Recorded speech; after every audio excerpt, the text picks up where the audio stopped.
Boa tarde. Eu non vou ler porque, entre outras cousas, non me dá tempo a ler 12 páxinas. Entón, pido disculpas porque teña que facelo oral, que non é o habitual. Entón, pido disculpas por adiantado se me desparramo excesivamente. Eu quixen traer unha folla aquí, esta é a miña letra, non é a de Luisa. Esta é a miña letra, onde eu poñía un guión e vou dicir por que o escribín á man.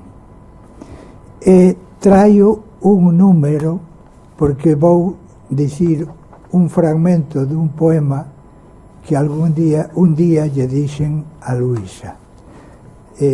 Bueno, xa se me empezan a xuntar cousas. Despois de oír a Paulino, xa estou convencido que a música e as matemáticas están moi presente na literatura de Luisa. Isto trouxe no escrito á man porque unha vez, cando eu lle lín ese texto, díxome Luisa, é que cando escribimos á man, facemos unha transfusión de sangue ao papel. Primeiro. Segundo, o número 37 é un número que casualmente se xuntou e no que aparece tamén Luisa. No ano 51, un poeta catalán, Joan Viñoli, publicou un libro, Lesores Retrobades, onde aparecía un poema que se chamaba Tardó, que é o poema que eu asocio a Luisa, e aquel día que eu lle lín o primeiro cuarteto. No ano 51. No ano 88, eu traducín este poema. No ano 88 eu tiña 37 anos. E no ano 94 volveume a topar con Luisa e volvemos a recordar este poema. No ano 94 Luisa tiña 37 anos. O poema chamase Tardó, estamos en outono, e di algo así como soc ara en avingudas de novembra on tot se fa quiet i sembla caura con desistín. Melanglia llaura cans de record, mai res non sempre. E agora estou en avenidas de novembro onde todo se aquieta e semella caer como desistindo, a melancolía asuca campos de recordo, pero xa nada sementa. Bueno, eu non teño que pedir disculpas que non sexa músico, só cheguei á categoría de músico acompañante. Acompañaba o meu fillo e de vez en cando levaba o violino. Isto era o que facía, e as partituras cando el tiña que ir ás súas clases. Dime. Ai, perdón. Dígame. Ah, vale. Discúlpeme, serei obediente e vou seguir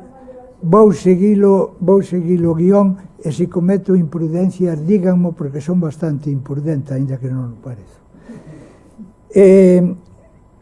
No mes de abril a min encargóuseme por parte, síntome culpable, nunca lle perdonarei, quero dicir, ao agradecemento que lle teño que facer, que dúas persoas deran o meu nome, supoño que sabendo que eu teño moita querencia polas formas breves, pola escrita diarística, e tamén polos aforismos, e polo haiku, e polos que Luisa chama poemas da Sibila. Entón, pois, dixeronme, isto tens que facer ti. E, bueno, eu son moi obediente e fixen eso, acompañaron outras persoas, non vou dar o nome, todas elas eran mulleres, non sei por qué, pero harén non paian pensar que teño, nin moito menos.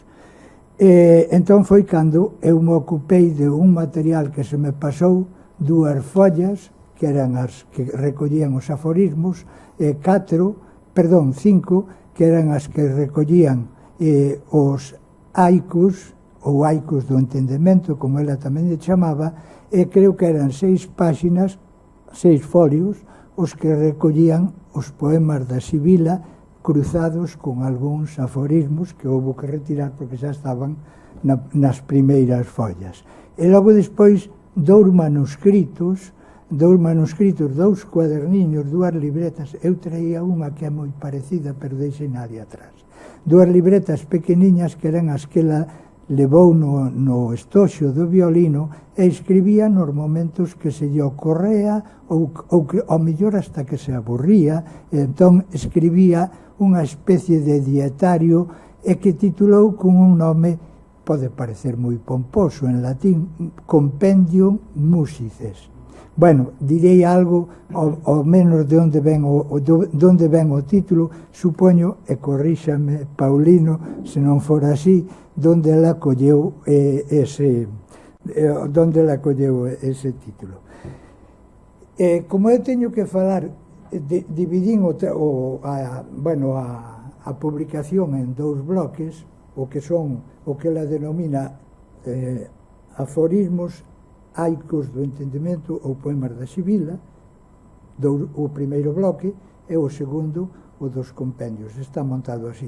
Bueno, leva unhas ilustracións da sobrinha Carolina Rouco Varela, da sobrinha de Luisa, e tamén de Alfonso Costa. Eles son os culpables de que vayan a modo de acompañamento do texto, deixando respirar, que a min gustame moito meter esas cousas, e agradecín profundamente que se me permitise, que se facilitase ese material por parte da editorial. En canto á afiliación aforística, hanme permitir que o faga con palabras prestadas.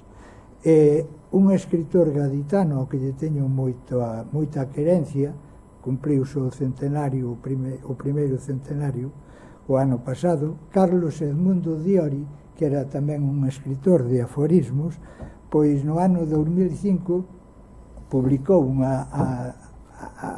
o conxunto dos seus aforismos, e á fronte deles puxo, eu iba a decir unha lápide, unha barbaridade, puxo unha afiliación. Entón di que Nietzsche chamáballe sentenzas ou dardos, Novalis chamáballe polen, Baudelaire cohetes, Cioran pensamentos estrangulados, René Char chamáballe follas de himnos, aquel libro que escribe no Maquis no ano 43, principio do 44. Antonio Porcha, o escritor argentino, chamáballe voces, e di Carlos Edmundo Diori, e yo aerolitos, pedras voadoras. Pois ben, digo eu, Carlos Castilla del Pino chámalle aforismos, e Luisa Villalta xa saben como lle chama, aforismos ou haicos do entendemento ou poemas da Sibila. Que é o que quere dicir? Bueno, que é o que quere dicir con ese ou, que non distingue os xéneros, distingueos moi ben.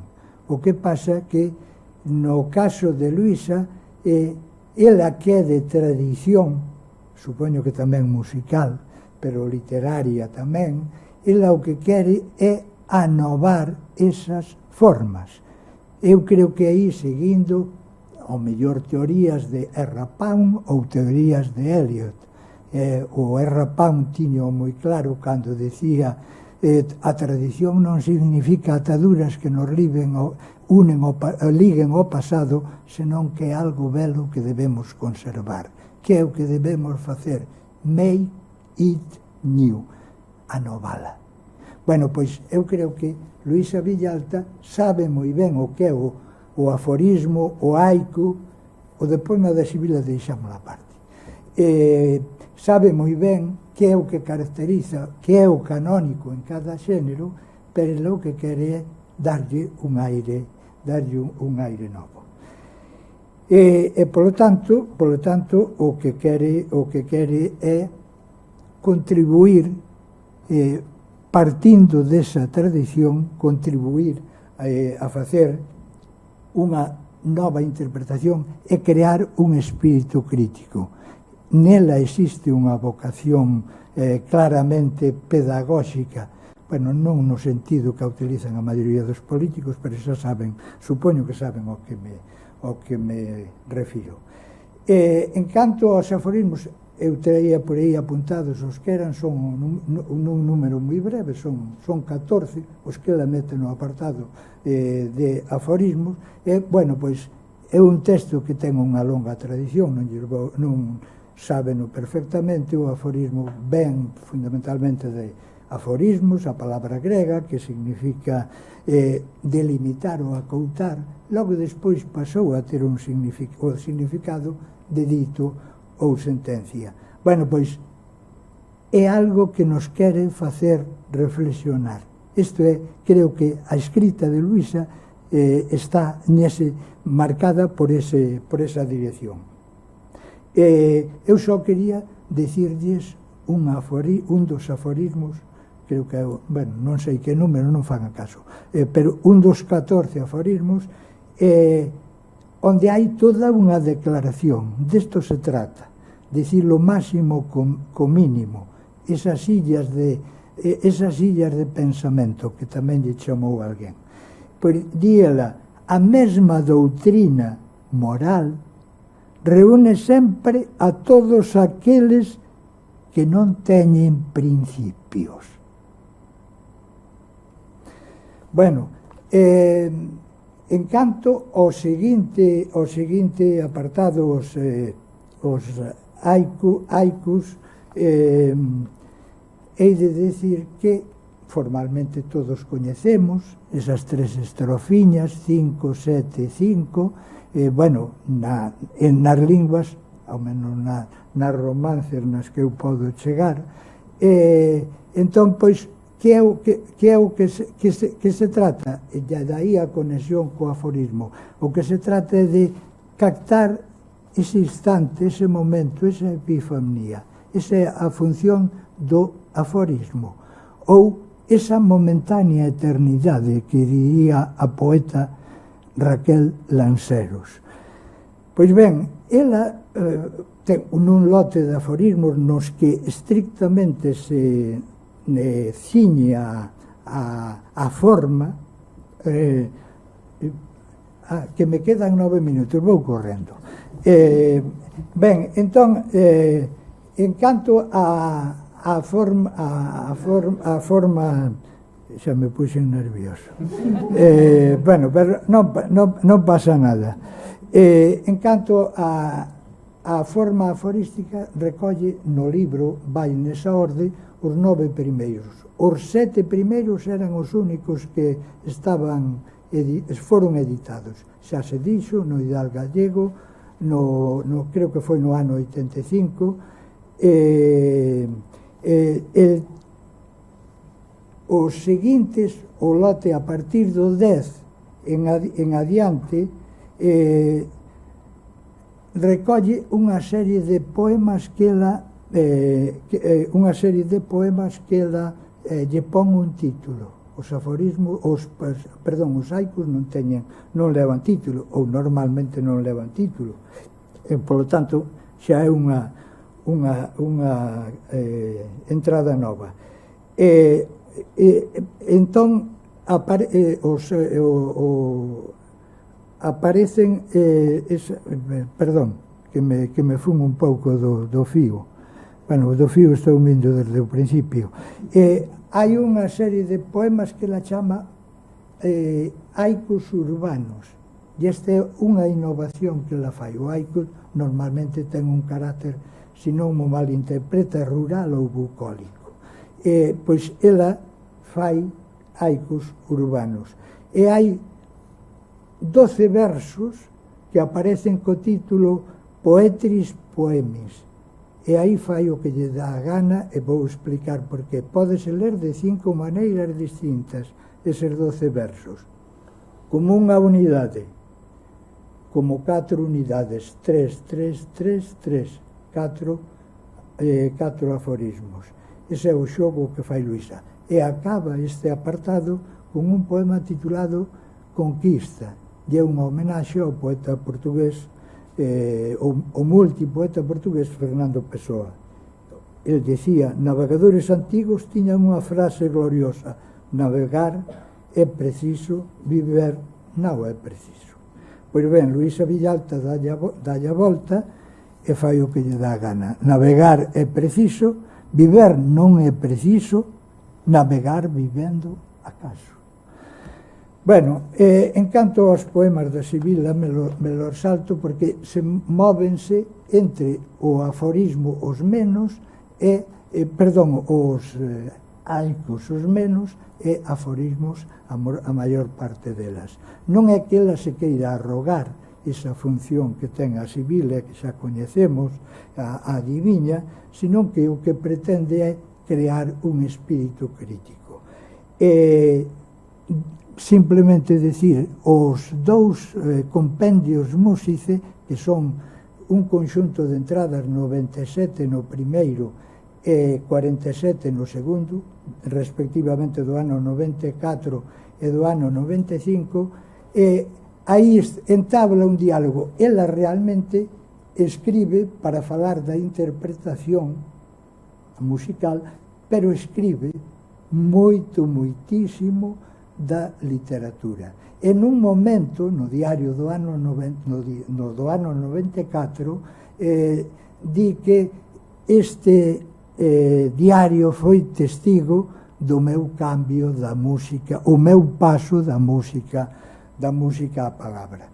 Estes diarios ela tiña a idea de elaboralos, pero realmente solo elaborou un, xa acabo con isto, solo elaborou un que é a entrada número 5, do dietario do ano, do caderno do ano 94.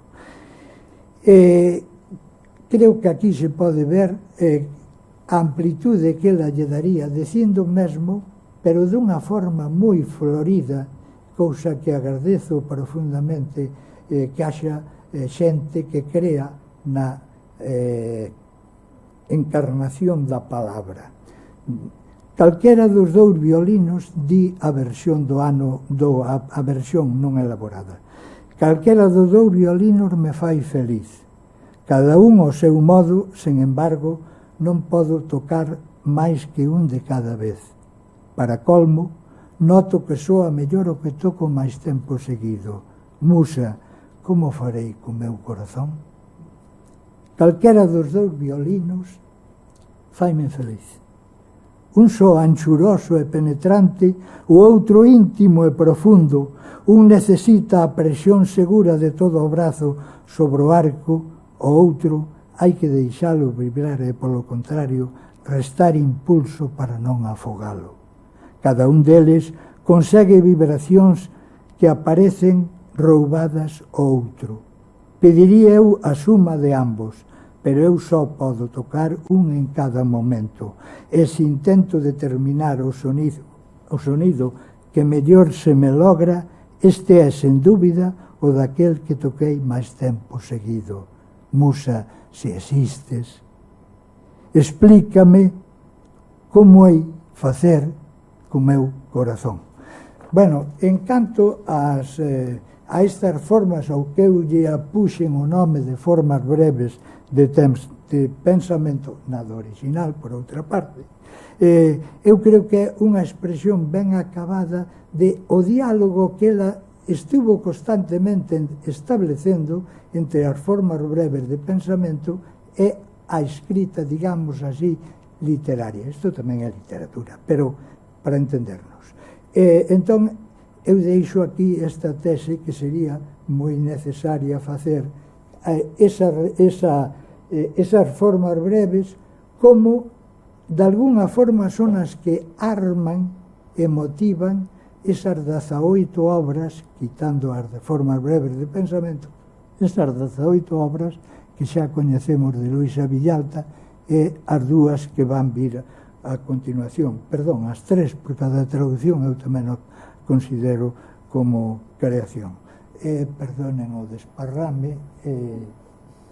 Perfecto de tempo. Perfecto de tempo. Entón, me deixaron